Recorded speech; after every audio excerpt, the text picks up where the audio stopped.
Streets that were once bustling with life now lay scattered with the burnt remains of the unfortunate.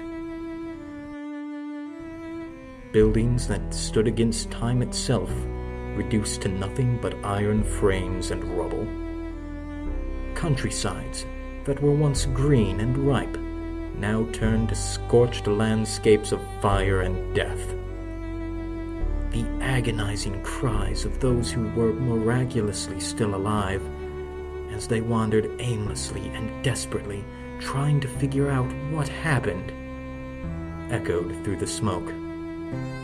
Others that were still walking, seemingly alive, were just moments away from collapsing into heaps of flesh when their organs gave up and failed from the intense, extreme, and almost instantaneous poisoning.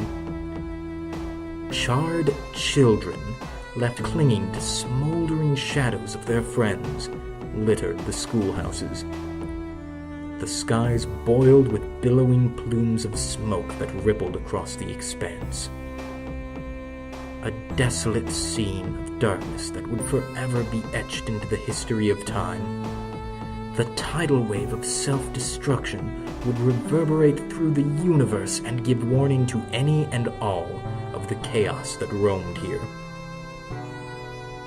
It was a decision, an ill-fated decision based on selfish reason. For those now scarred, charred, and lying lifeless, there was little warning. There was little time for fear. There will ultimately be no survivors after a time. War will break out over what remains, and destruction will trail in its path. Humanity's time will come to an abrupt end as the world collapses. The brink of madness is a troubling rope to balance, and those who fall are left to the winds of tragedy. One man was all it took to fall, to lose his foothold and be sent careening into the darkness.